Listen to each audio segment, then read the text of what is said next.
So, hello everyone. Welcome once again to one of our fine lectures. This time the topic is as interesting as ever and as interesting as always. We are going to talk about top priorities in the endgame.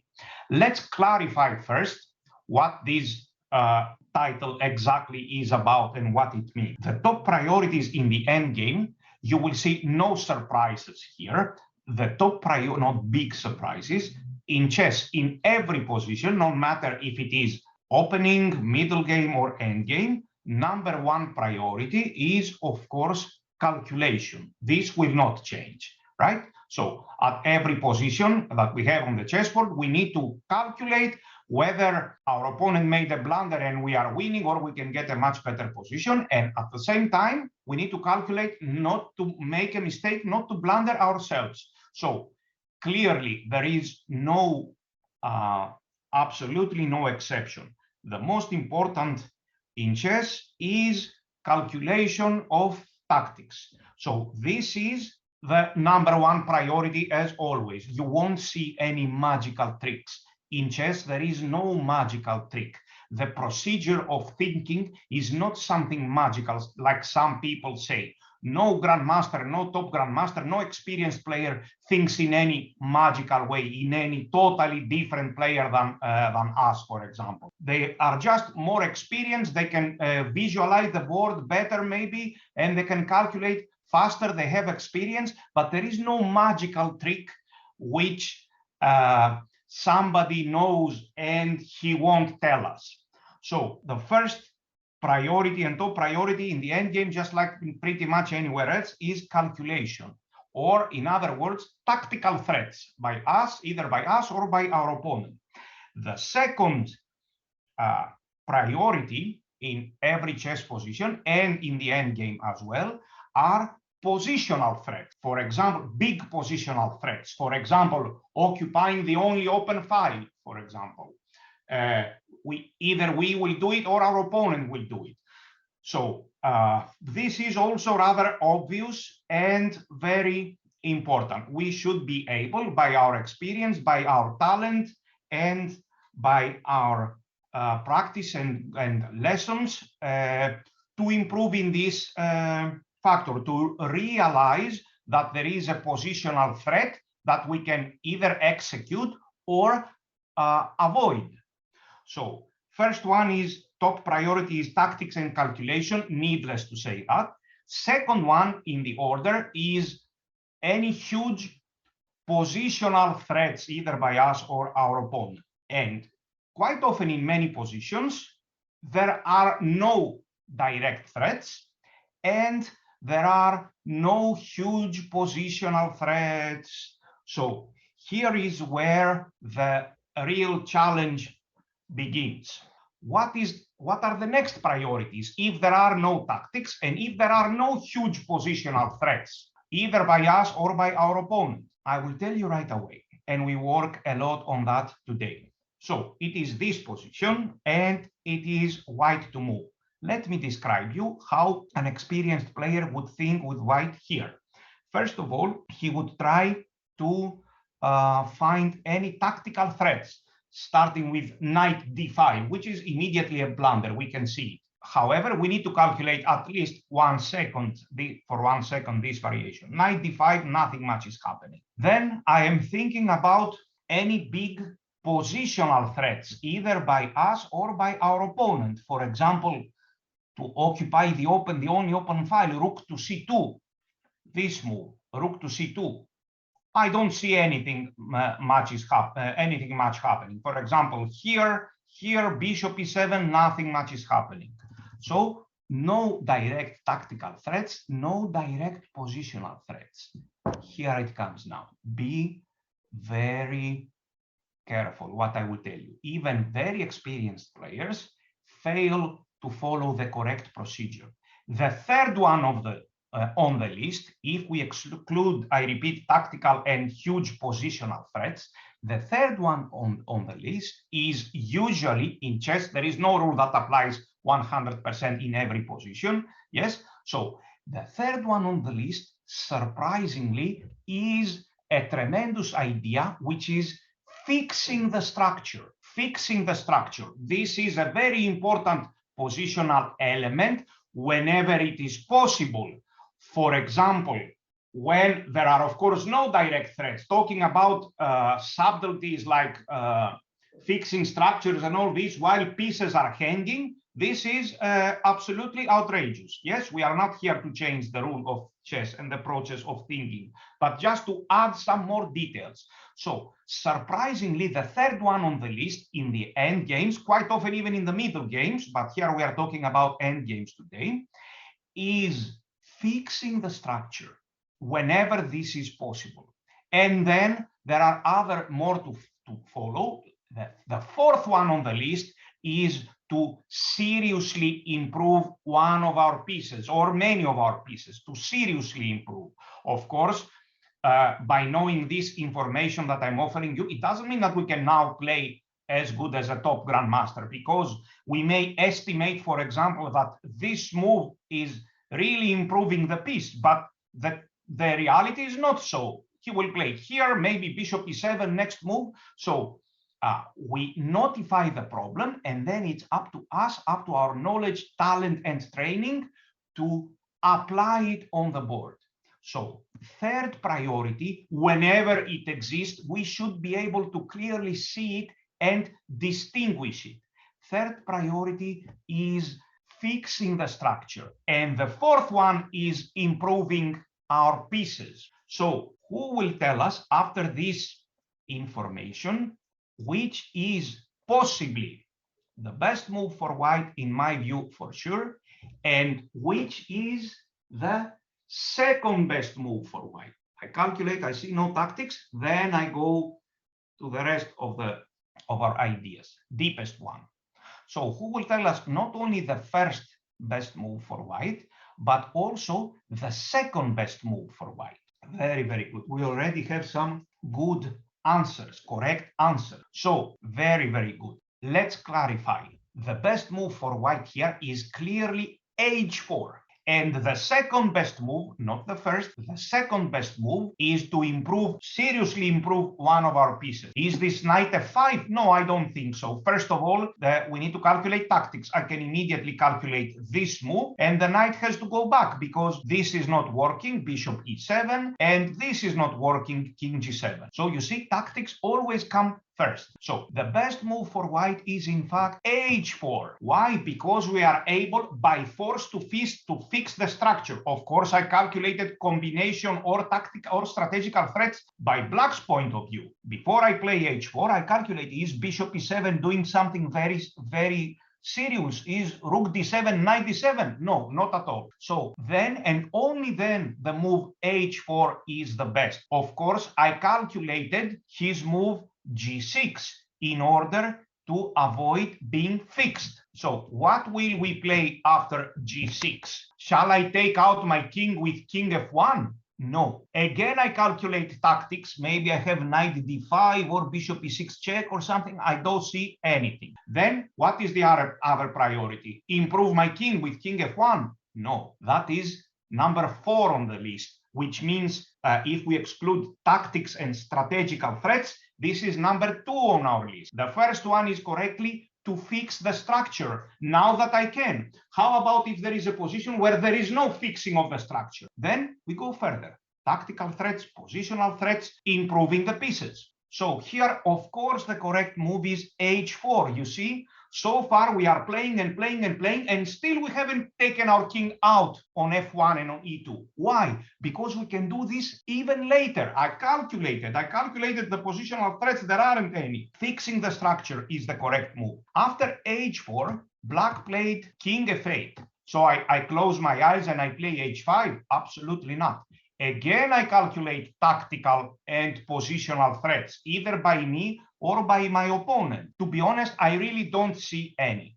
So the correct move is h5. Very, very good. We fixed the structure, and now white has a huge advantage. The game continued bishop e7, rook c2. Still, there are no tactics. a5. Again, we consider if a4 is a threat. If somebody considers that a4 is a threat, white can play a4 himself. shall we fix the structure anymore? No, there is no other fixing of the structure. What shall we do now? Improve our pawns and pieces. When we say we improve our pieces, we also include pawns, yes? So white will consider king f1 and king e2, or an even better move, because he's a very experienced player. He played g3. He realized that the king stands very well to g2 and later f4, king f3. So we need to know the basic important principles, but that doesn't mean automatically that we will play as well as Nakamura, for example. No, we need to adjust them as best as possible in our games. However, the first step before that is to know what the rule. Yes, how can you adjust in your play something that you don't know what it is? So this fixing of the structure is really very important. And now white has a huge advantage. After a while, we will see the whole game. Now, here, white instead decided to play king f1. Let's suppose that white decided to play king f1. This move, again after king f1, white is better, but he loses a big part, I would say, of his advantage, because he played king f1, and this is not number one on our list if we exclude, once again, tactics and strategy. This is number two on our list. So king f1, in other words, it's simply not the best move. What will happen after king f1? We need to be able, because defense is also an art, yes? What will happen? Let's take the black pieces just for a minute, although I don't really like to switch boards. But so here it's black to move. Again, the same procedure. I calculate, am I winning with black? Do I have any tactics? I see bishop e7 here, there. No. Do I have any huge positional threat? No. But I see now, does he have any positional threat? Of course, he threatens h4 and h5. So you see, now that I know what to look for, where to look for, I see this h4 and h5. So king f1 is inaccurate. You are all right. Black will play g6. Who is better in this position? White is still better. White is statically better. However, the advantage is considerably smaller. Let's take again the white pieces. Now, white plays, so g6, you see, not only all the moves are the same, and defense is also very important in chess. So after g6, shall black make a draw or maybe even win? We don't know that. But statistically speaking, because that's the only thing we can do, speak with statistics. If such details are taken care by us and visualized by us frequently, then we will save many worse positions. So statistically speaking, if white plays this position 10 times and he plays h4, he will win 7 out of 10. If in this position white plays king f1 and black sees g6, and this happens 10 times, white will not win 7 times. White will win maybe 3 times, and then maybe lose 1 time, and the other games can be drawn. So the correct move is g6. What is happening now? Somebody may say, if I play now h4, of course black will play h5. We all saw that. And somebody may say, okay, I give a check, and now, or let's say I play this move, and now I will play g4. Let's see. Now I will play g4. Yes, again, white might still be a bit better, but this time, this g4 and h5 move, now black also needs to calculate, because the most important thing in chess is calculation. He needs to calculate this move first. Let's suppose that this move is not the best, and we play such a move and rook c2, and for example, I don't know, such a move. And now white plays h5. It's not the same as before. Again, white is better, but at least black, and statistically, white is better. He may even win, but statistically, black has more chances to survive. And these g7 and h6 pawns are off the board. And this is very good for the defensive side, because these pawns, these fixed pawns, are the source of a problem. So let's see now how this game was played very fast until the end. Just a second. This game between young Grandmaster Emmanuel Petrosyan and Belasene, two very good young players. This game was played in 2016. So we go very fast. We are not interested in the opening. Let's see how the game continued. So here, it was black to move, and black played this very weak move. I don't know if there were other moves. Black needed to calculate. So white played h4, correct move, king here, and h5 with a huge advantage. So a5 was played, and white played g3, intending king g2 and f4 ideas. And in the end, after a very nice struggle, finally he decided to play a4. Is this the best move? I cannot say for sure. Maybe for sure Carlsen knows better, for example. So it's a playable move. White has a big advantage. He managed to play f4 and king f3. What is White's idea? One of his ideas is to enter through the light squares. But another idea is to maybe put pressure on this e5 pawn in the long run and somehow force black after knight g4, for example, take on f4, and then White will take. Look here, White is already threatening to take on e5 and play knight g4. So black decided to take, and look, what is the other problem? White takes, and later when he creates a passed pawn, we see the big problem. Here they played some moves and back and forth, and now we see the big problem for black. White has already a strong, very strong passed pawn on e5, supported by the minor pieces and the king, which is coming to e4, of course. And look at this fixed structure. Black not only cannot create a passed pawn, but even worse, he may in the long run lose g7 pawn and then maybe later even g6 pawn. They are not only unable to move, but they are also targets themselves. You will see the rest of the game in the game session. Let's check now something else. So we are here, we are in this very nice example, maybe a bit simpler. So it is black to move. The first we need to calculate is tactics. Active moves either by us or by our opponent. So the first move to be calculated, our calculation may last only for 10 seconds, but we will calculate it. The first move to be calculated is rook c4. However, this move will easily be rejected. White has many moves like f3 or rook e1, and we reject it. So there are no tactical threats by black and no tactical threats by white. Then we proceed to positional threats. Black is thinking, do I have with the black pieces any positional threat? I cannot see any. I cannot see any. Then we are thinking, does white have a positional threat? Let's suppose that white doesn't have a positional threat and that we didn't see it. Then I'm thinking with the black pieces, can I fix the structure? Maybe I can with h5, but h5 is a wrong move in this position. And if I cannot even fix the structure, then it's the time to improve the pieces and play king d7, for example. But again, this is not the best move. Why? Because along the way, along this procedure, we made a mistake. So, in fact, there is, of course, as many of you have already realized, there is a big, very big positional threat by white. And the positional threat is, of course, knight e3 and take this knight to the very strong square.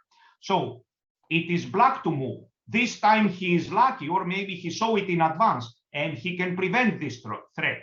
If he couldn't prevent this threat, he is worse. He continues to fix structures to improve his pieces as best as he can, and he keeps on fighting if he cannot. But the problem is, if he can, he should not ignore it. So the correct move is, of course, bishop g5. Now, let's suppose that white goes here. So once again, the same procedure. I calculate tactics. I calculate if there is any tactical threat. Of course, there is one, knight f5, for white, a tactical threat. And I am thinking how to stop this tactical or positional threat. They are both. I can think of two ways, king d7 or g6. Let's say we play g6 and we are done with this once and for all. Very good. So, and now white has several moves. Let's suppose white plays king f1. Now, we have two very interesting moves. Who will tell us? Now, we calculate again. Yes, the most important thing in chess is calculation. Who will tell us the two very interesting moves for black here? Very, very good. So we already have correct answers. There are two good moves. First of all, let's exclude some moves. For example, An interesting proposal could have been rook c5 intending d5, but first of all, I am not really sure if d5 is a threat, and secondly, white can play rook d1. We don't calculate two moves in a row. After rook c5, we cannot say I will play rook c5 and d5. After rook c5, it's white to move, and obviously he will play a move like rook d1. Rook c5 is not a mistake, but let's say it's not great priority. So what is the best move for black? There are two options, either here or here. This is, let's say, almost the same. King d7, intending, as we said, to seriously improve the pieces. Somebody may say, I play here and I improve the rook. No, you see, here we made a mistake. There is, of course, room for mistakes in chess. This is one thing for sure, because this improvement, I believe, is insignificant, while taking the king to e6 is a serious improvement. So we are between two moves, either king d7, intending king e6, and as correctly said, the other interesting, very interesting move is h5, because we are in time to play h4 and fix the structure. So let's say he plays here. Of course, I interrupt my thoughts to play king here or king d7. Let's say here. We could even play h4, of course, because it's with a gain of tempo. So here, and king e7, intending king e6. Next move, I don't see any tactical threats by white, any positional threats. So it seems to me that black is already better. His next move can be king e6 or maybe even f5. Supposedly, we also calculated such a move and black is better. Or let's say we decided to improve our pieces first. So we play here, knight e2, king e6, and f3. White has played very poor moves. And now it is black to move. Again, the same procedure. We calculate if we or our opponent has any tactical threats. To be honest, I don't see any. By the way, let's comment on this move. I don't like this move because this is a target of attack. White will play here and he will try to activate his rook. Maybe I will need to sacrifice a pawn, but here things are not so well anymore. For example, white may offer this pawn back and create a passed pawn. He has many now possibilities because he is even temporarily a pawn up. However, b4 can be taken into consideration, but it needs a lot of very deep, concrete calculation. So other good moves for black include, or interesting moves, f5, of course, we need to calculate. For example, such ideas. Is this a positional threat? Maybe, but black may even be able to simply play this move. By the way, let's suppose we are here and it is black to move. What do you think black should play? First, we see if there is a tactical threat by white. I don't see any. Any tactical threat by black? Again, I don't see any. So any fixing of the structure? I think I do see one. Any improvement of the pieces, very serious improvement?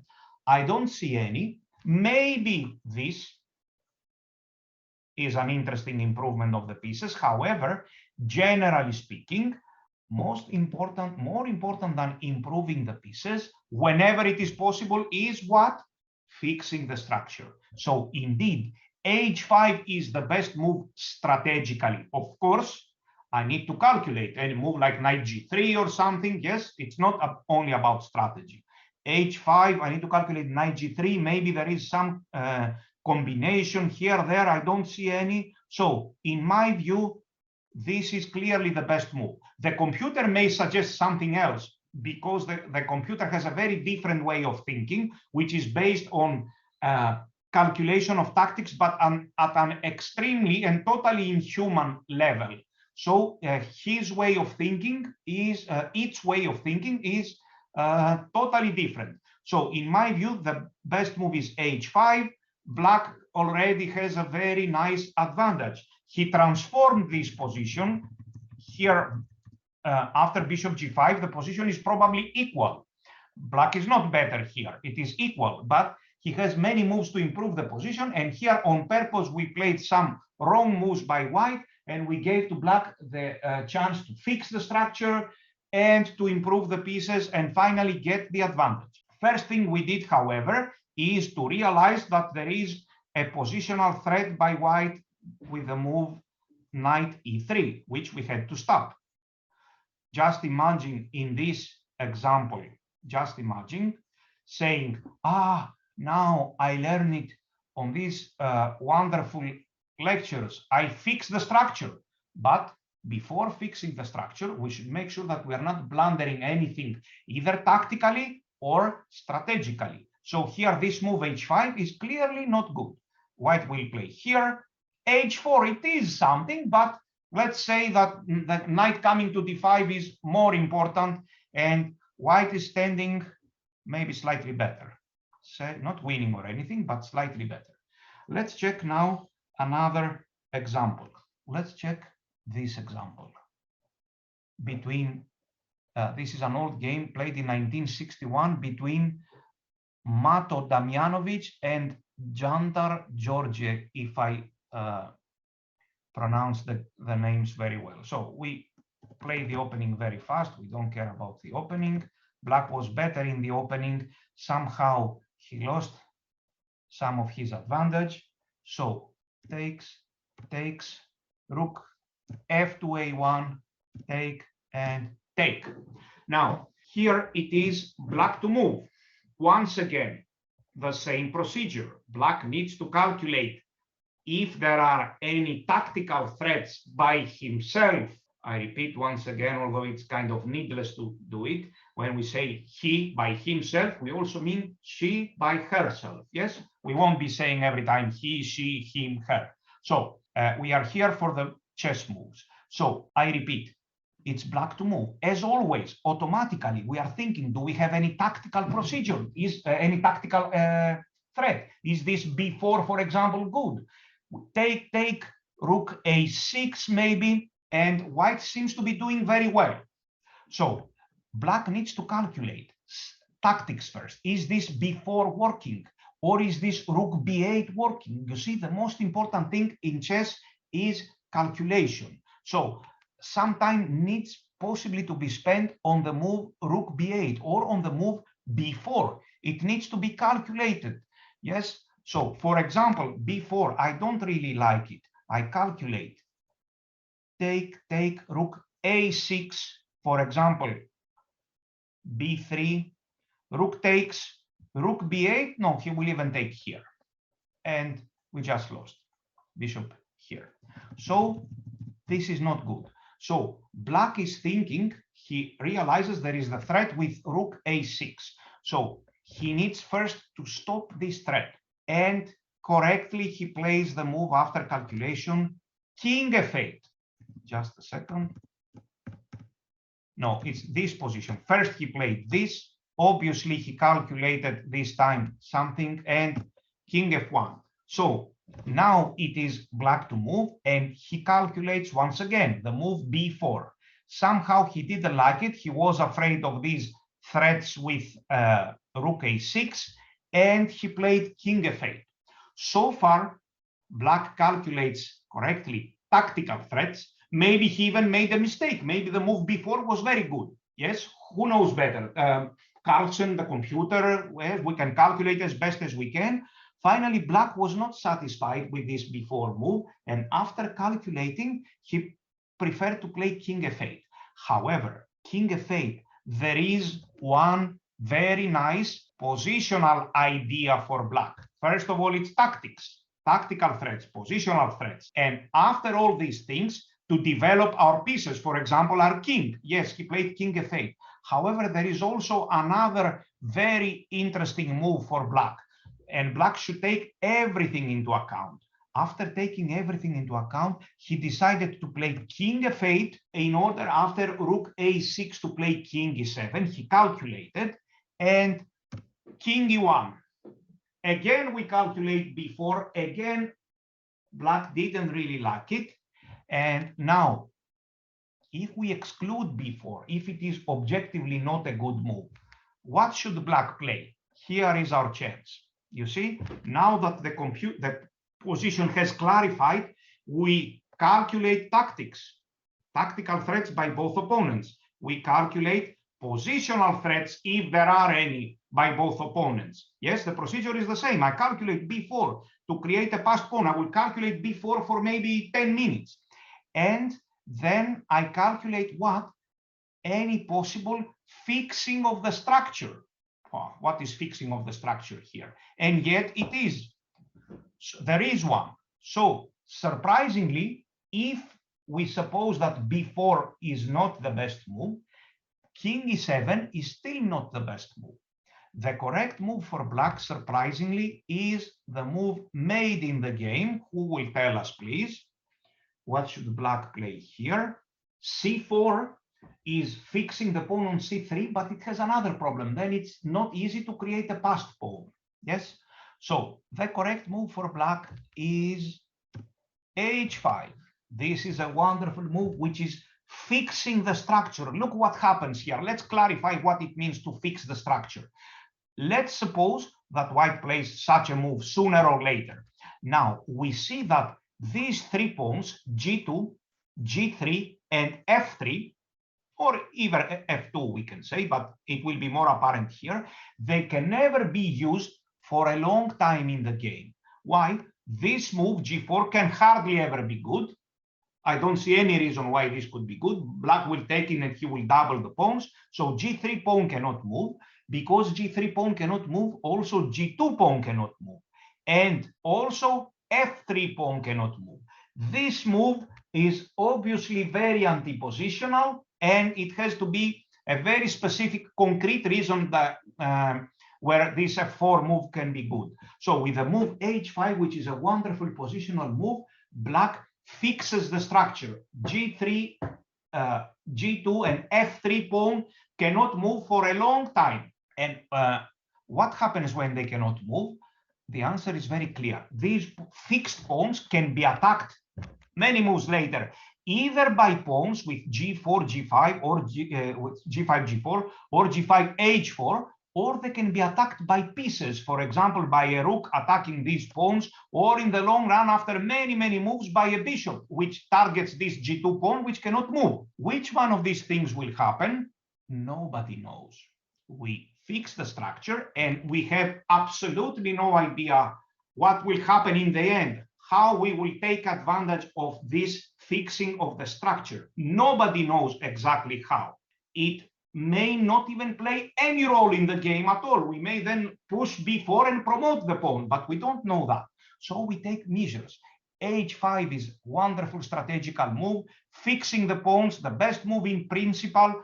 We excluded any tactics or any positional threats. There aren't any by either player. So h5 is the best move. In the end, black managed to win. You will see the whole game in the game session. Even if black would fail to win, or even if he would lose, that doesn't matter. Again, h5 would be the best idea. Let's now check another example. Let's check this example.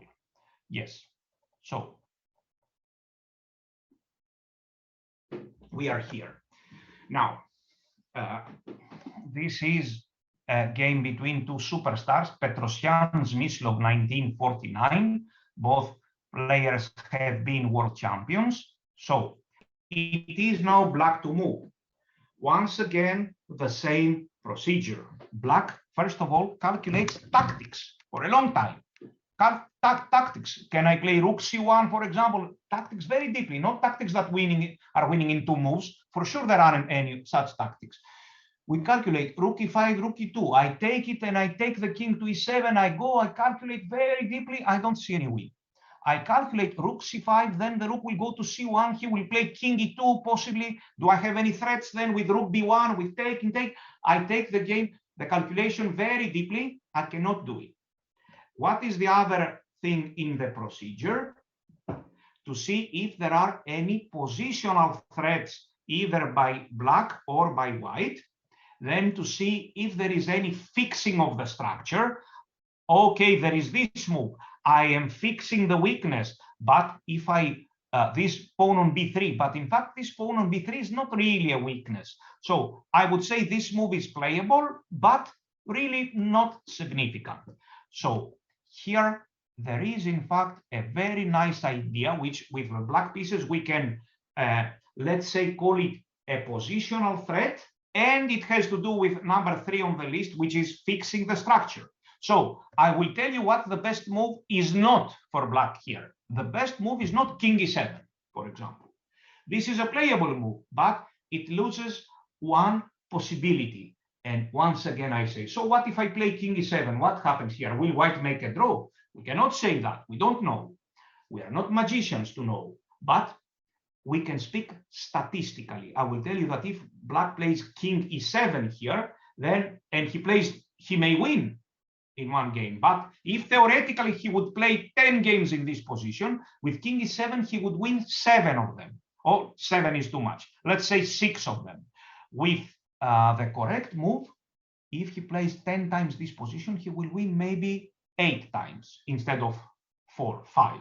So let's see. For example, b takes a4, b takes a4, and a5. This is playable, but again, this is fixing of the structure. But again, this pawn on a4, it's not really a weakness. Yes, so it's not bad, but it's not even something good. So in fact, there is something which combines positional threat, some tactics involved, and number 3 on the list, fixing of the structure. So the correct move for black here is the amazing move h5. Let's think for a while, strategically and tactically, what is happening after h5. Who is threatening what? How will white continue? How will black continue? Let's think what is happening after h5.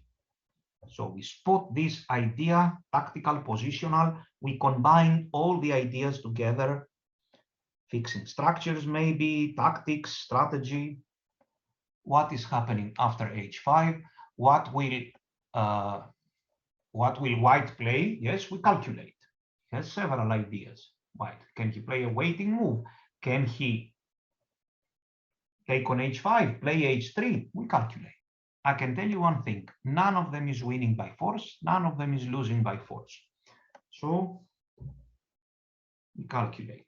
First of all, after h5, if he doesn't do anything, we can take on g4, and then if he takes with the rook, he is losing the second pawn on a5. If he takes with the bishop, we promote.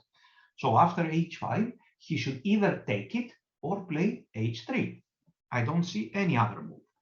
What will happen after h5 if he takes it, and what will happen if he plays h3? We already have some correct answers. So the idea is h5, and now if he takes on h5, this is wonderful idea which was indeed played in the game. If white takes on a5, which in my view is probably still the best move, then what has black gained? He created another passed pawn. I don't believe he can exchange here, possibly a move like this. He created this f pawn, which is a passed pawn. And in the long run, for the moment, this pawn is not important, but in the long run, something like this may happen after several moves. Here, f5 and f4, for example, and the bishop is standing very well on e3 and f5, f4. We connect all the pawns. We have threats with f3 at a good moment, and we try to invade with our rook and with our king. So still, I believe that after this wonderful move h5, g takes h5 is the best move. Rook takes f5. We have a second extra pawn.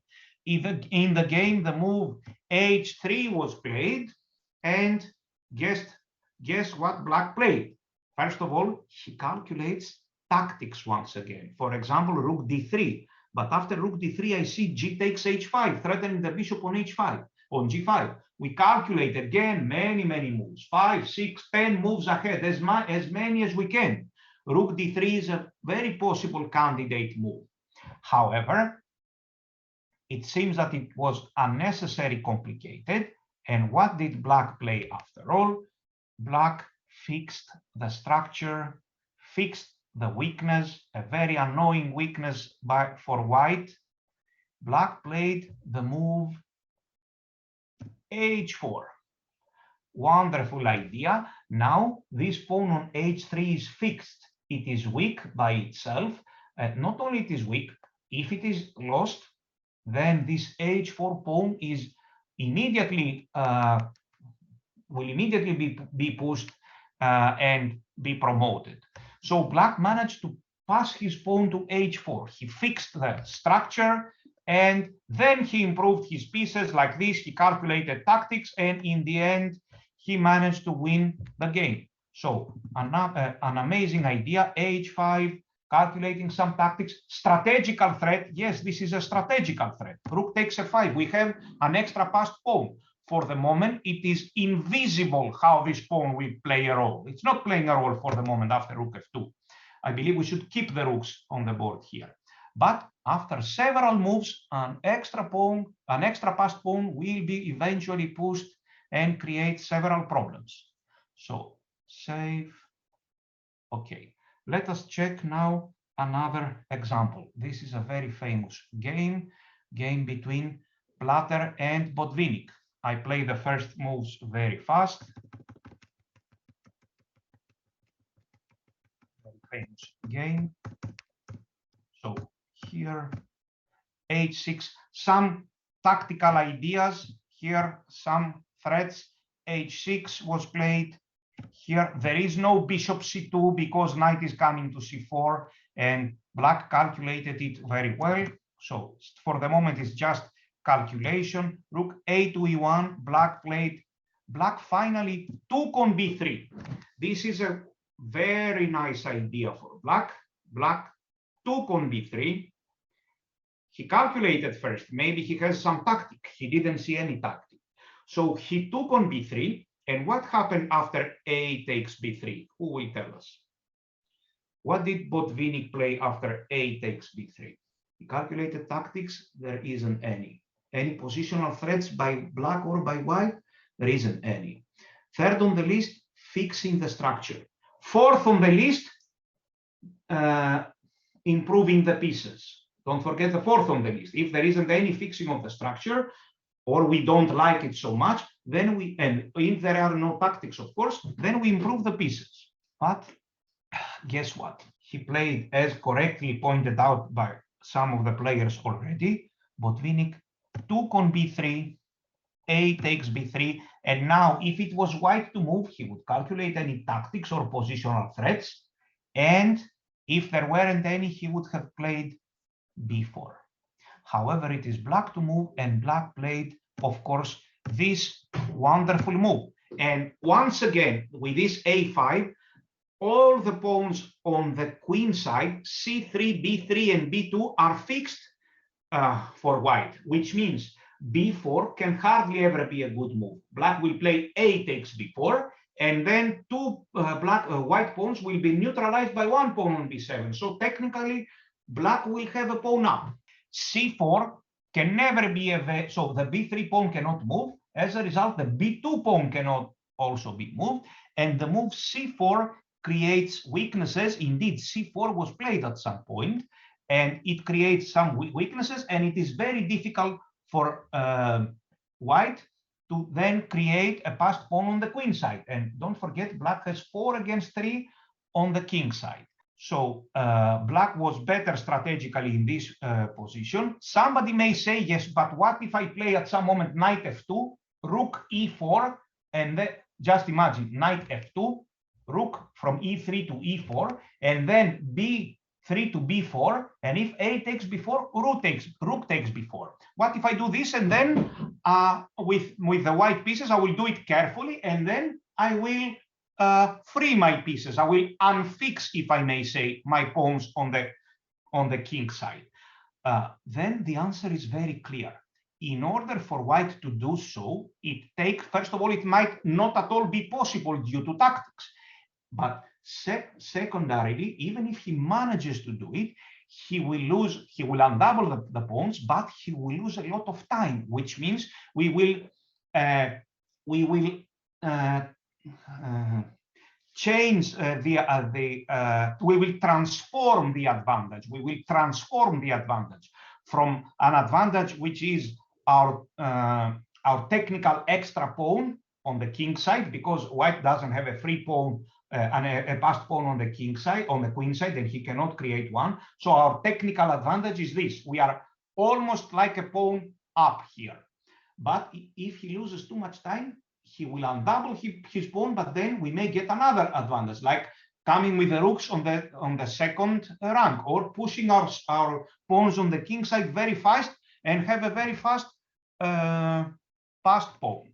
So very good. So knight f2, you see, it takes way too much time for white to organize the move before, and I can tell you practically it will never happen, and indeed it never happened.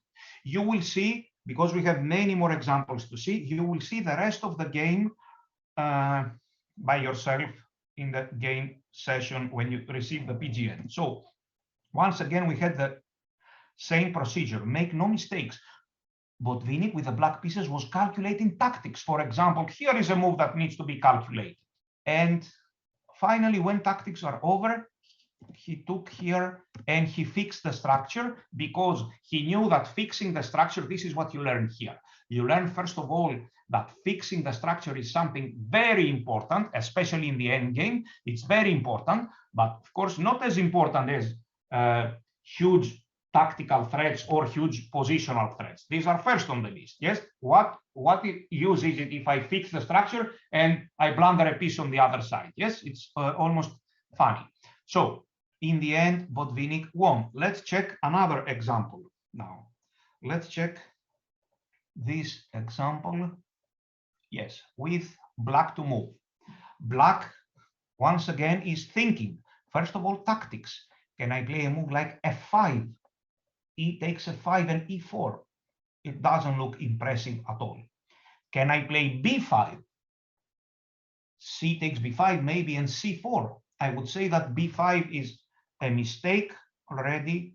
First of all, maybe even this is playable. And here bishop c2. Or after b5, maybe he can take, look, c4 and play this very interesting move. Look, first, forget about fixing the structures. First, we calculate tactics. Yes, first we calculate tactical threats. This is the procedure. First, we calculate for a long time our tactical and positional threats and our opponent's tactical and positional threats. Fixing the structure comes later. After tactics, be very careful, because you will be making this common mistake of thinking very deeply of fixed structures and then blundering pawns and pieces. No, first we calculate tactics. In chess, by far the most important thing is tactics. So tactical threats. The second one is big strategical threats. And the third one is fixing the structure. So here, b takes a6. I already don't like black's position. There is compensation because this pawn is coming here very fast. And I think this is an unclear position. So we need to also figure out whether white can fix the structure, whether this is a threat. You see, things are not so simple. So black may think, should I play, for example, because he can also fix the structure, should I play king c7 and after his a4 move to play b6? Or should I play h4, as you have already spotted this idea to fix the structure from over there? But if I play h4, he will play a4 and maybe a5. Now let's clarify. First of all, h4. First of all, his a4 move and a5 is not good here because he cannot threaten our c5 pawn. He has no way to approach our c5 pawn, and playing a4, a5 and rook b6 is totally pointless. We will play king c7 and consolidate, and the rook is doing absolutely nothing on b6. So playing a4 and a5 is in fact a mistake, a further mistake. Who will tell us why strategically a4 and a5 by white is a mistake? So we have time to fix the structure with h4 on the other side. Who will tell us? Very, very good. We already have some correct answer. I repeat once again, why should we fix the structure with h4 and allow white to fix our structure with a4 and a5? Why aren't we afraid of these a4 and a5? I would like to have at least one other player with a correct answer. Who will tell us why a4 and a5 is not really a threat here? On the contrary, it is pretty much against white. Let me tell you, as one of the players correctly pointed out, after h4, the move a4 is not a mistake, but the move a5 is a mistake because it will give us the chance in the long run, after several moves, to play king c7 and b6. To play king c7, let's suppose we are here. Let's play some random move.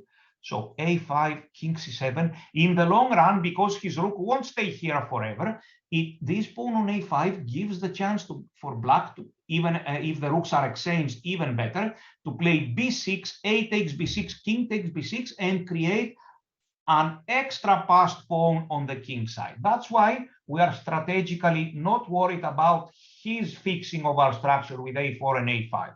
So the correct move is h4. White has to play a4, at least a4. And now black is again thinking. Tactics, strategy, everything. Again, he will calculate f5. It looks unnecessarily complicated, but he will calculate it. Then he will calculate g6. It's not working. And then what will he calculate? Who will tell us? Tactical threats. There aren't any, either by us or our opponent. Positional threats. There aren't any by white and neither by black. Fixing of the structure. There isn't any for us. What is next on the list? Who will tell us? Who remembers what is next on the list? Next on the list after fixing is to improve our pieces. Very good. When we say improve our pieces, it means we may improve our knight, our king, our rook, or our pawns. Which one? We don't know. We will calculate. So, should I improve my knight and put it on g5? Absolutely not. Our knight stands perfectly on b6, blocking his passed pawn on d5, protecting b7 and targeting c4 and e4. So moving the knight, we are not improving the position, we are worsening the position. Should I play king c7? This is a small improvement, but very insignificant.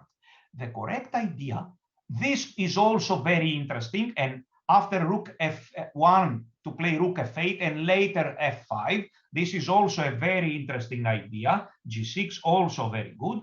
However, there is a wonderful idea after I calculate it correctly, and the idea is to improve the rook.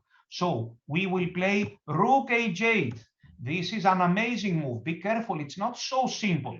We want to do this, for example, here and here, or to h5 and to g5. However, we still need to calculate. It's not enough that I want to improve my rook. I need to be able to do it. For example, he may have some ideas like this and check.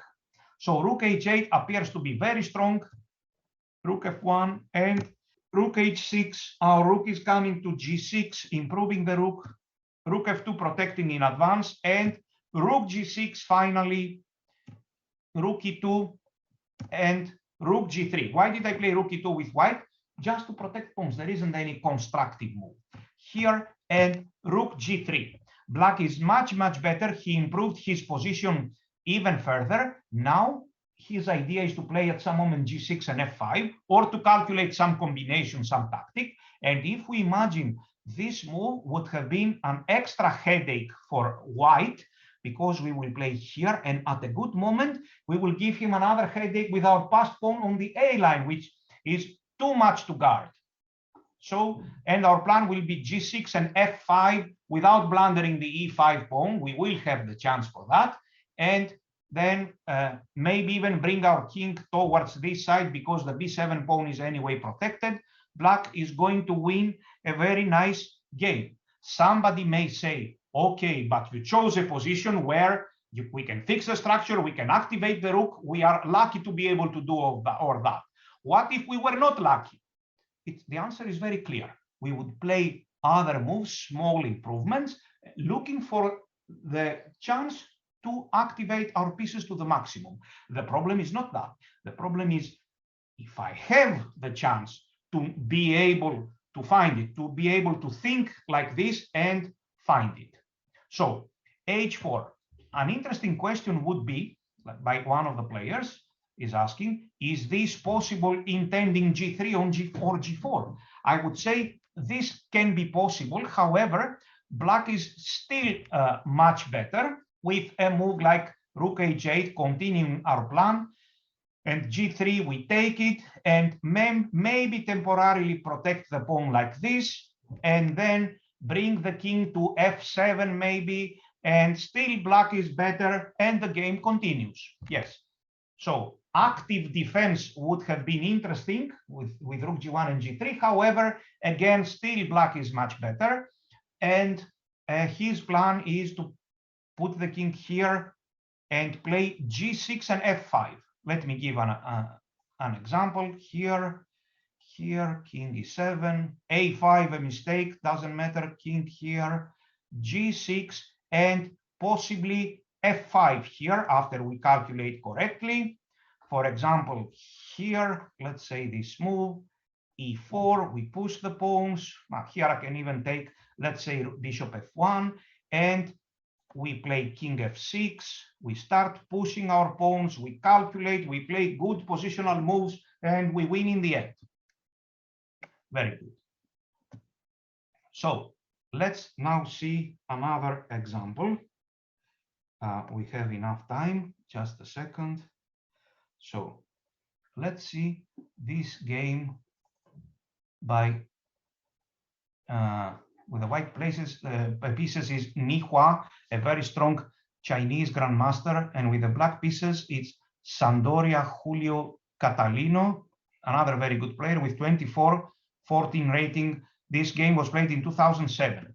So it's a French defense. We are not interested in the opening. We play the moves fast, the moves of the opening. So here, knight G6, and correctly, an amazing move by white. White gives up his bishop. This bishop would be very valuable in the opening or with the queens on the board in order to have attacking possibilities. But here we are in the endgame. This bishop from B1 is not going to give any checkmate. So he gives the double pawns, and now white is calculating. He plays rook here after calculation. He wants to go to C5, to C7. Black plays king D7, protecting the pawns. A3, knight C6, and now a very good idea by white. Maybe black has some ideas with knight A5 and then check or check. So look, by tactical means, how white prevents it. White plays rook to C5. He allows this move because he's a great player. This move is threatening B6, but you will see what happens. If black plays here, then this move is not possible anymore. White would most likely play maybe something like this. So in the game, he played bishop C4, threatening B6, but white correctly played B3, wonderful move after calculation. He calculated this in advance, of course. Now, in case of B6, tactics come first, take, and take here, and white is much better in this endgame, is probably winning. So after B3, black played here, and it is white to move. It was important for white to include the move B3 because now the C4 square is not weak anymore. So at this moment, white calculated tactical threats by himself or by black. Black wants to play a move like B6 and after rook C3, knight A5, but this move does not threaten knight C4 anymore. So he calculated here and there.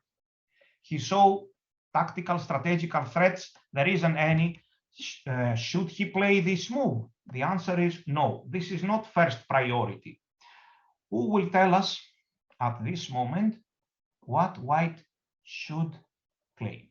We calculate B6, rook C3, knight A5. I don't see any serious threat.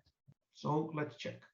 Tactics first. We calculate knight G5, but it's very easy to see that this is not a serious move. Knight G5 first, of course, but it's not working. So who will tell us what is the correct move for white? We already have some good answers.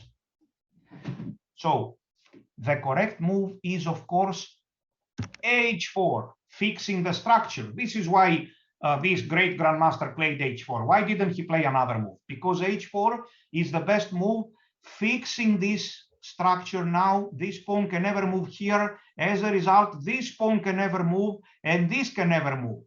The pawns are fixed. White will even strengthen further his position with g3 at a good moment, protecting h4 pawn, protecting the knight on f4, protecting everything. So once again, I repeat, okay, we fix the structure on the king side. What does this mean? How will we take advantage of it? The answer is very clear. We don't know yet.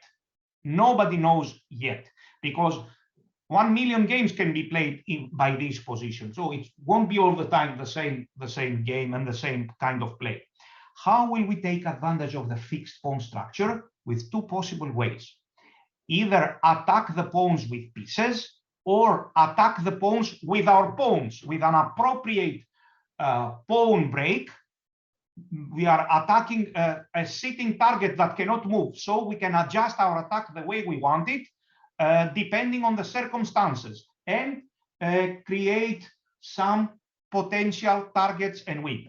So let's see what happened here. Rook ac1, b6, rook here, knight a5. There is no threat, absolutely no threat. What white should do? No tactics for black, no tactics for white. We improve our position. In fact, with g3, we improve our pieces. We improve, when we say pieces, we also mean pawns. So let's see what happened. Takes. Here, white took on c8. He calculated, of course, knight b3 check, king c3, winning a piece. So he takes king c3, and he has a huge advantage. Now I like this move, knight d2 intending b4. You see, these pawns cannot move here. But even if black manages to play this, he doesn't really have a threat. So let's see what happened here. b4, knight c6. I really like this b5 move, very deep thinking. And king b4, his plan is to play a4 and a5, knight, bishop here, a4. Knight b7, knight b3, controlling the knight, bishop here. Black can play this move, but there is no real threat after this move. White has several moves to play. Most likely, for example, he can play here, or he can just continue with his plan, which is this one, because this is not really a threat. Look at these poor pawns, and this knight is coming here now. Look at these poor pawns on g6 and g7. These are the result of giving our opponent double pawns and fixing the structure. We are not lucky to all of a sudden have these pawns appear on the board. So this is completely winning for white. Let's see what happened after a5, passive defense. Now white blocked everything, and he goes to the other side with his pieces. He put his knight on c3. He calmly brought his king to the other side, and he is ready for some pawn break. Which one? He doesn't know yet. So here king f8 was played. In case of this f6, he calculated obviously this and king here with good chances for a win. So black played this, and all of a sudden they got this. Now black cannot move. Look, black cannot play f6 or g6. His knight on d8 is passive, very passive. The same goes with his bishop on e8, and he can mostly move his king. So he played here, f4, look. And finally, white found this amazing move. But even if he wouldn't find this move, for example, after king f8, white will attack this structure as it seems with f5. Maybe now even this is winning, because look at this position. It's funny. Here, black cannot even move. So maybe this is winning. I'm not sure. f6 needs to be calculated, of course. Or maybe knight f4 here, intending king h6. Maybe we can even checkmate him, play here and knight h7 check. Look, the position is really horrible. And in the end, there is no doubt white would have found a way to play for win, to win the game. Let's check now a couple of examples for you to solve. Let's check.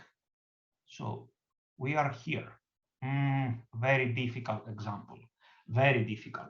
It is, actually, I will explain this example. It is white to move, and it says evaluate the waiting move rook c7. In fact, this rook c7 move is a very bad mistake, very big mistake, after which there is absolutely no way of saving the game. who will tell us what is wrong with rook c7 strategically and what white should play in order to have chances for a draw? Very difficult question. And in fact, this game was played by a grandmaster who played a random move here and he lost easily. So who will tell us how white should defend and what is a very deep threat by black? Very deep threat. We are talking about top priorities in the endgame. Tactics, there is absolutely no tactic. Strategical threats, there is no strategical threat for something. If we play such a horrible move, then now there is strategical threat, our king can never move. There is no strategical threat. What is next? Fixing the structure, either by us or by our opponent.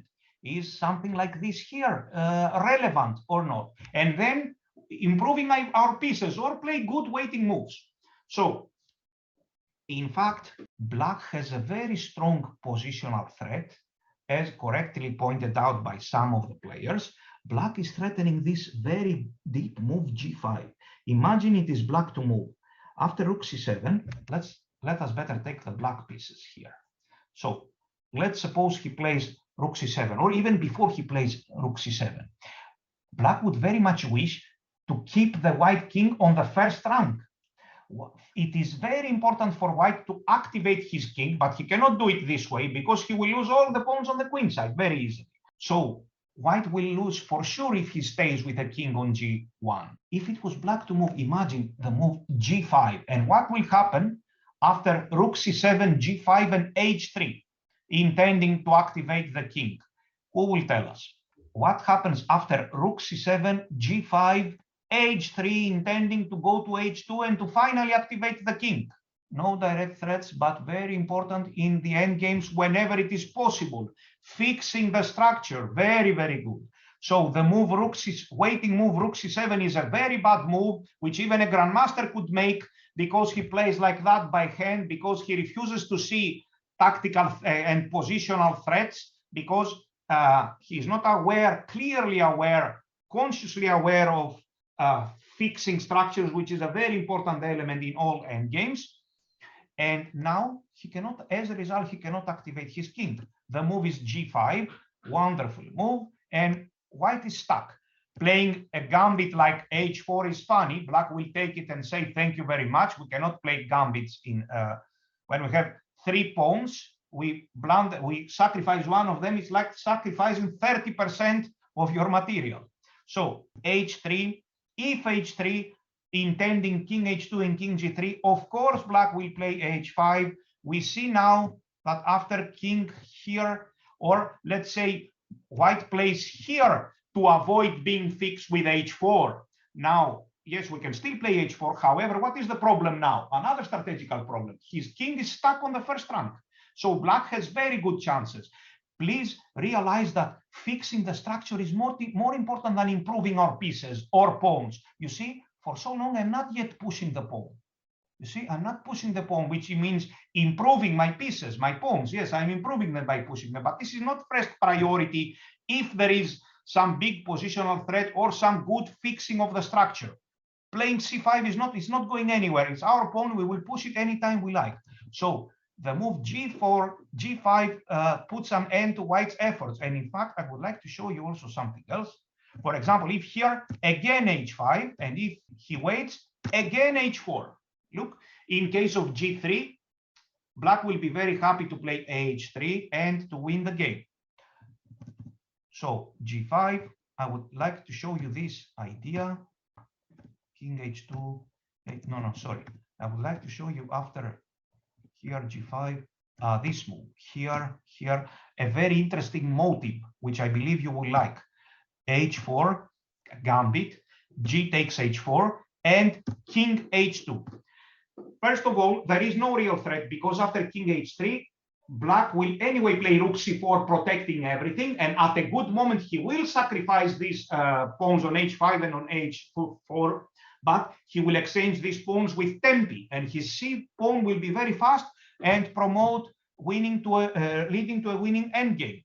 Now, it is black to move. There is a wonderful tactical idea here, irrelevant with fixing the structure, but one which you should, although it's rare, you should keep in mind because it is mostly very beautiful, and we can say even a little bit practical. What should black play here?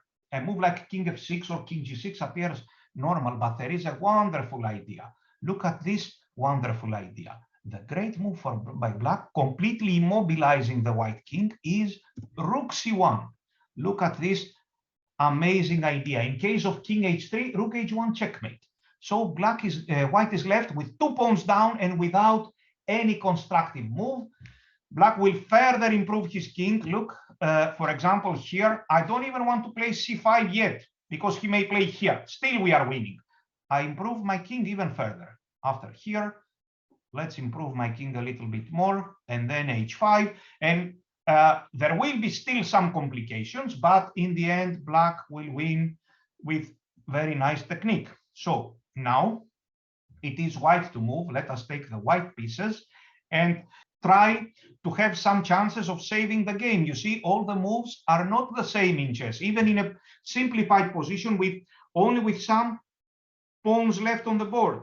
So the correct move for white is h4, intending king h2, king h3, not king g3, because if we play h4, king h2, king g3, again our king cannot move from g3. So our plan is h4, king h2, king h3, g4, and king g3. In other words, white can do this. In other words, theoretically, he can do this. Play here, and king g3, which with this move order is of course impossible, but with the correct move order, this is the most we can do and improve our position. Is this, do you promise me, Mr. Ioannis, that after h4 we will make a draw? No, I'm not promising you because we are still a pawn down. You should have been more careful. But I promise you that after this correct move, we have good chances for a draw. For example, a move like h5. By the way, black plays this cunning move, rook here, this cunning move. What do you think white should play here? For sure not h5, because g takes h5 is a thank you very much. What do you think white should play? He had seen this in advance. White should play the move very good.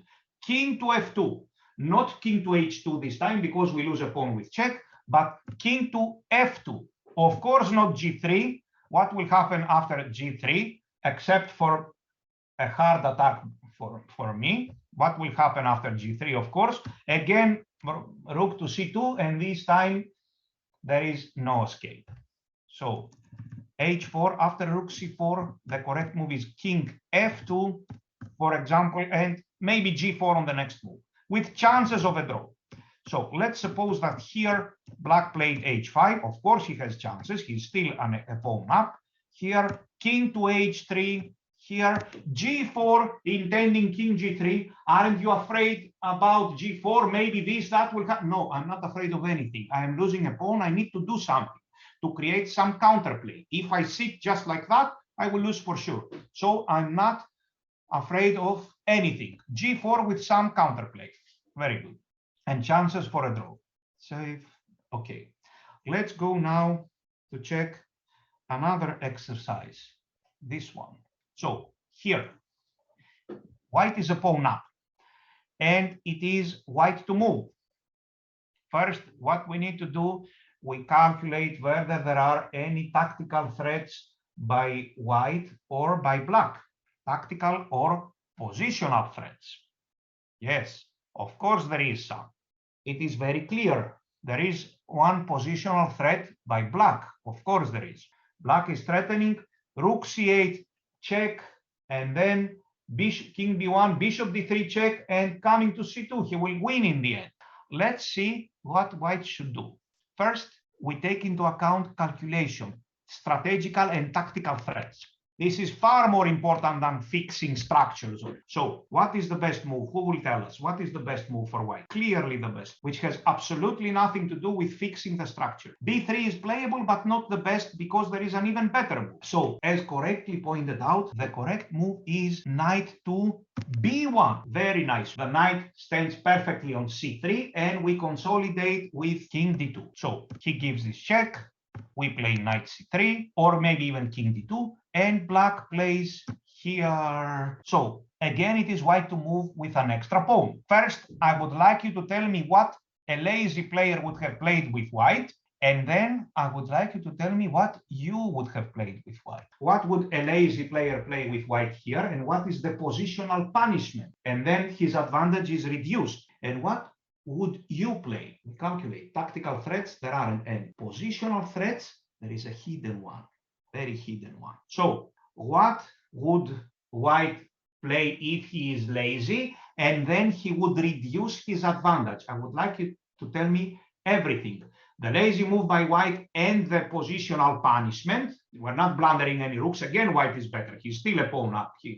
Probably he will win anyway. So the lazy move and the positional punishment, and then the correct move by white, increasing our winning chances even further. So this is indeed a very difficult exercise of grandmaster level. I will clarify. So most players, including a careless me in a bleach game, would play, of course, king d2 to unpin the rook. The problem after king d2 is very difficult to see.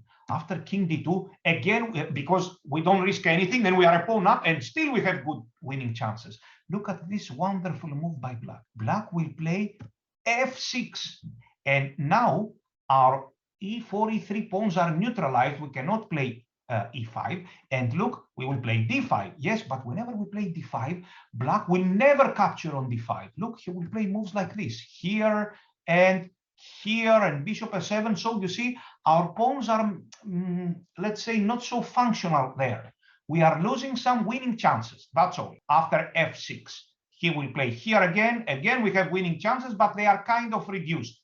So what is, in fact, the best move for white here? We are talking about a level of close to 2700. The best move for white is to fix and not be fixed. The best move is e5. You see, king d2 is not going anywhere. We are going to play king d2 no matter what. So e5 first, intending king d2 and rook c1 and all these moves. Yes. And now in case of f6, we will happily undouble our pawns and keep on playing. Take, king d2, and keep on playing, but not with double pawns this time. Very difficult exercise. Save. Okay. Let's now check another example. This one. This is a very difficult example. No, okay, no. Let's. You will check it anyway in the notes. Let's check one game, not the whole game. Here, Anatoly Karpov is playing with white pieces against another great grandmaster, Andrei Istratescu. This game was played in 2005. So we proceed very fast with the moves, very fast. So here, some exchanges took place. Takes. There are some ideas with knight b5 and knight c3. Far more important than details as structures and fixing structures.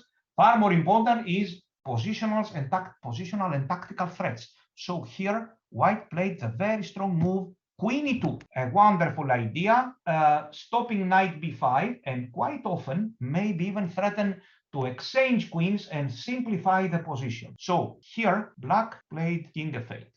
He was anyway much worse, but after king f8, I would like you to see, to try and find, very difficult exercise, how Karpov continued here with the white pieces. Again, Karpov followed the same procedure, but he does this like automatically, of course. So first he's thinking of direct threats. Am I winning material here? Do I have e4? Do I have some combination like take on d6 and queen b5? He calculates, yes?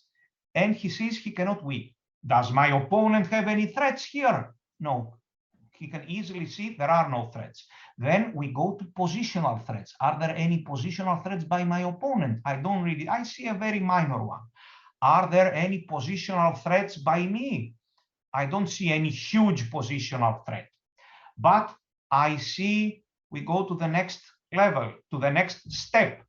Fixing the structure. Can I fix the structure? Yes, we can. Shall I do it with g5? No, because this offers a knight square on f5. It won't happen like that. So, in fact, Karpov simplified matters by gaining a tempo, and he played the amazing move queen a6, not only forcing the exchange of queens, but also threatening the knight on d6 after the queens are off the board. And what happened then? Who will tell us? Please analyze in your mind, or just tell us what is happening after queen a6. Good idea to simplify the position, prevent knight b5 once and for all, and get the chance to do something else very important. Who will give us the whole continuation of 2 or 3 moves? A computer is thinking totally different. For example, a computer may tell you all of a sudden that this is the best move. I'm just saying by my mind. And if b takes a3, queen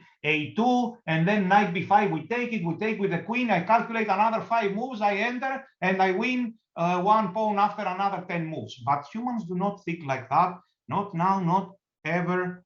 So, in fact, the correct move was queen a6 and what Karpov played. The queens were exchanged, and now if black could play 2 moves without obviously creating a threat, what would he play? I want, because the knight on d6 is handy, I want black to play 2 defensive moves and be only slightly worse. Black would have played king e7 and g5. The amazing move is g5. So black, though, after king e7, it is white to move. So if Karpov played, for example, this move, king f2, now this g5 is seriously reducing our winning chances. These moves are difficult to see. Why? Because they are very deep and invincible for a player without tremendous experience, and because white is still better after g5. Yes, but what is the problem now here? Our play on the king side is really reduced because such a move now is totally pointless. He undoubles the pawns. He plays a move like f6. For example, here he continues the fight, and here it's only pawn exchanges. Nothing much is happening, just pawn exchange. Again, white is a bit better, but his advantage has been reduced.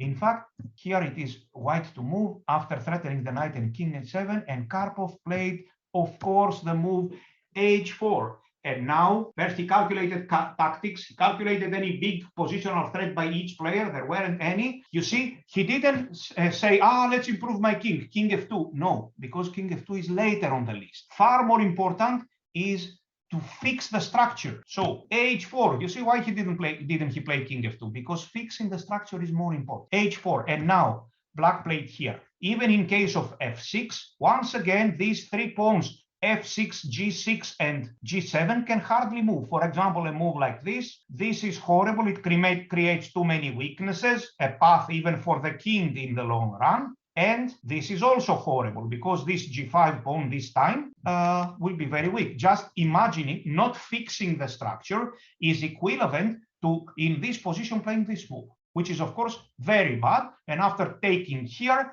again, white is better, but his advantage is seriously reduced. Later, as we said, what will happen after we fix the structure? Did Karpov know exactly how the game will end? Of course not. Once again, we say 10 million games can be played from this position, but he knew he will attack these pawns with his pawns and his pieces somehow. And indeed, if you can believe, you will see the rest of the game. He played, after many moves, he played and improving his position a lot. He put his bishop here. He played h5, gh5, gh5, and he brought his bishop here and attacked all these pawns which could not move, and he won the game.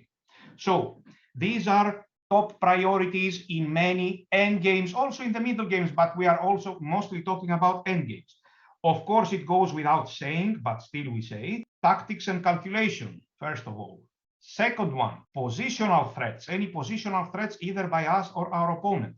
Third on the list, which you didn't know, fixing of the structure. You either didn't know it or you didn't know how important it is. It's third on the list. Fourth on the list, improving my pieces, my king, and generally my pawn. So, of course, one thing is for sure, in chess there are always exceptions. So, we will stop around here. I am ready if you have a couple of questions to answer them. I would like to thank you all for your participation, and I want to believe that now I helped you a little bit to think a bit clearer in the end games within this 1.5 hours that we have available. So if there are any questions, I would be glad to answer them. The topic is difficult, of course, of very high level. So I would like to thank you all very much for your participation. And I hope to see you again in the future in some other chess adventure, as I like to say. Thank you very much, Ioannis, for this very useful and excellent lecture. You managed to help our audience to shape out their endgame thinking process, and I find the presentation extremely useful. So just a second, there is only one question I see. Do you think being aware of creating a fortress should be added? Yes, of course, this and many other things, not just the 4 things that I mentioned, but I would like to say, first of all, this is like a very rare occurrence, yes, creating a fortress. And secondly, we could also rename the creation of fortress, take this term and rename it to putting our piece, realizing the tactical threats of our opponent and putting our pieces in the right squares, improving our pieces accordingly. So in fact, they come down to the same thing. So another question, very nice question, how do you best train in endgames? The answer is very clear, with several ways. First of all, endgame is calculation. You should also improve your calculation very much. Secondly, you should buy endgame books or watch also, or both, watch endgame lectures. Thirdly, you should, with your trainer, if you have a trainer, you should study many classical endgames, and not only that, also many endgames by weaker players. And fourth, and if I may say, even more important than all the rest, find a chess partner around your level, maybe even a bit, just a bit higher level, and play training positions. Play training positions like with 20, not 5 minutes on the clock, because after 5 moves you will start bleaching the games. Let's say at least 25 minutes per player plus the increment. I would say 1 hour per player. So get this position and play 3 times as white with your chess partner and 3 times as black to feel the pressure. Write down the moves, be a serious chess player, don't just play fast and hit the clock. Think, take it seriously. So create such positions and play training games. Let me give you, for example, so all kinds of positions with extra material, with equal material. Let me give you a very simple example. Get this, just a second. Get this, sorry, let me fix it first, and you will see it in a minute. So let me give you one example. Take this position, look.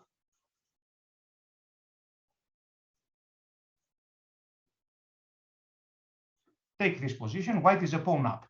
Take your chess partner and play 3 games with white, 3 games with black, 4 games with white.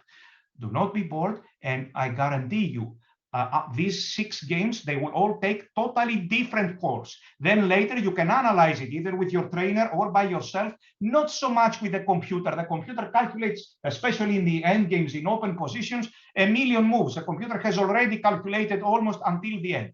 So play such positions. Or I remove the rooks, for example. I can create right now 1,000 positions like this, and I put 1 bishop here, 1 knight here, for example. There you go. And you play such a position, maybe even with equal pawns or with a pawn up. So you play and you play training games, and you later check your mistakes. So that would be all. I would like to thank you all for your participation. I hope you enjoyed it. Have a great night. Thank you very much, Ioannis, for this excellent lecture. Once again, guys, if there are more questions, they will be answered tomorrow during the Q&A session. Now there will be a break of 25 minutes, and we start very soon the next lecture by Grandmaster Vladimir Georgiev. So Ioannis, have a nice evening, and we are looking forward to seeing you in our next camps. Bye-bye to all of you. Take care. Bye-bye.